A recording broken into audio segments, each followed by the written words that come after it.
Hey there, YouTube. Today is February 8th, 2025, and we're going over the work I did today for our NPCs. So, as you can see, we got some hair and eye textures on our character here.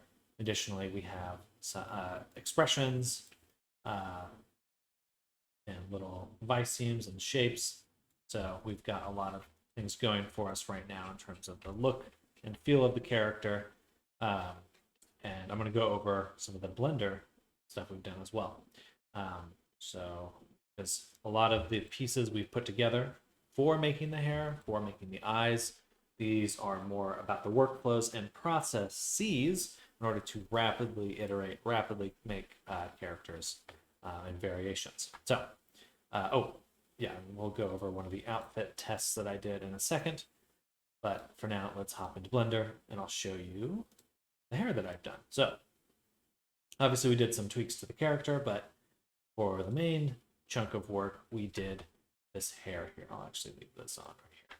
So the hair is super nice because it's curve based. So I have these little curves in here. They're a little hard to see right now, but I'll highlight them, move them around. So these little curves with handles, and I can very easily alter and tweak them or kind of change the rotation, however I want to do it. For each strand, we have a little separate mesh.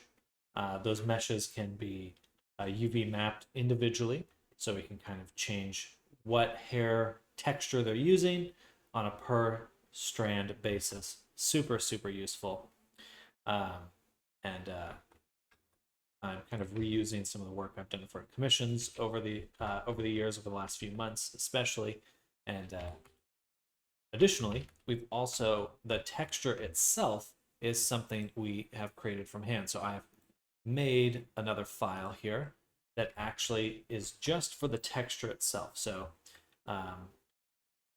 if we look at Unity and I go to my hair texture, you can see how this is the actual image that's being used. There's a lot of empty space here because we're going to do other variations, other strands. So we get more detail really fast, like thin wispy strands, or right now the eyebrow is just sampling the texture we already have, but we would want like an eyebrow texture where you could see the roots. So it looks like the eyebrows are embedded, and maybe eyelashes and stuff as well. But that would fill up all this extra empty space here. So we've created a little workflow for this. Basically, we have this mesh that emits these particles, and then the hair itself is something we can tweak and move around and edit to our heart's content. It just makes things a lot simpler. And then Blender does come with some really nice modifiers here that allows us to create variation really rapidly. Then we just bake it out to a texture. So we have this file, and I'll probably be making quite a few different hair texture sets over the next few weeks. But for now, we have just this one, and it'll be in a really good spot for me to take this, make a separate texture, and then also go into Blender, make different hair strands, hair grooms, the actual like shape of the hair, and that will, we have variations on this lower level, variations on the higher level, and we can go up and down this process quite easily now. Additionally, we did finish the teeth. I don't know if I showed that off last stream. I think I did actually. So finish the teeth.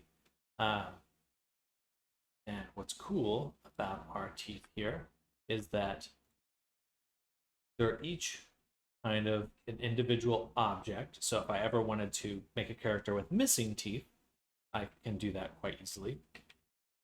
We also made a tongue, but something else about the, oh yes, this modifier here, so basically I have this one object. I have only one object, and what's cool is that I can create both the baking version, which is why the teeth are floating up here, because I don't want to bake the textures when the teeth are inside the mouth. I want them to be above. But when I compile all the different objects into my final version at the bottom here, See how this is just one single object, but it contains all the separate teeth. When I compile it, the teeth have this modifier at the bottom, remove underscore offset teeth. And so basically when it's evaluating this stack of modifiers, it gets to this one, and instead of applying it, it just pulls it out and removes it, which is super, super useful because that way I can keep one object and have two different results, one for the baking and one for exporting into the game. It just allows me to be super, super flexible with how I'm bringing these things together. Now, a few more things to show off. So we did use Meshy, and I used Meshy to generate this character here. That's kind of a quick test of an outfit.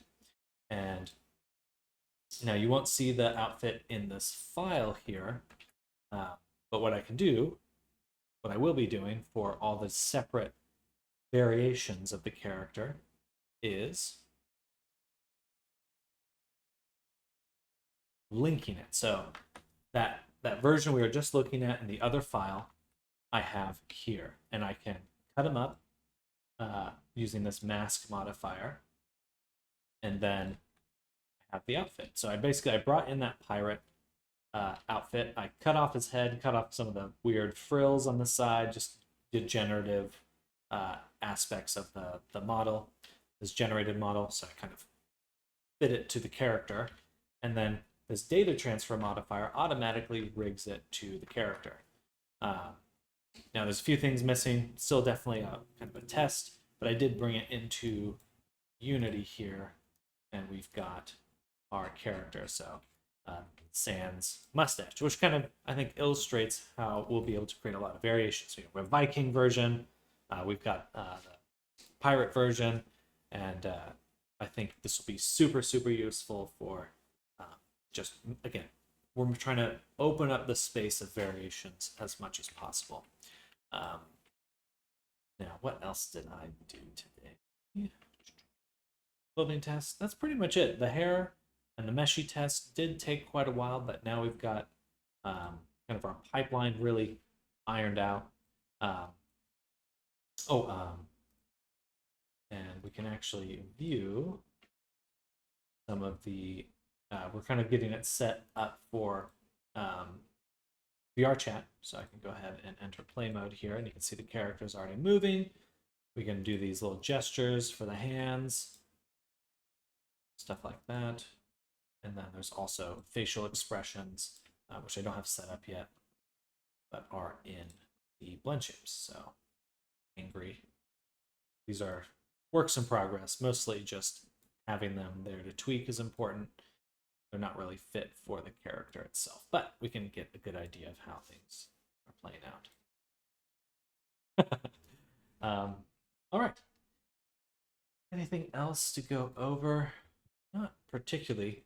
Again, just kind of really feeling out my workflow. I feel pretty confident that it's getting kind of a smaller circle, a tighter loop that will be able to really rapidly create variations. Because with the hair, the eyes, oh, that was the other thing, the eye baker. So I created another file. This one is something I set up previously, and this is a paid add-on that I'm using to create the variants here, but very powerful. You know, I can just, oops, sorry. There we go.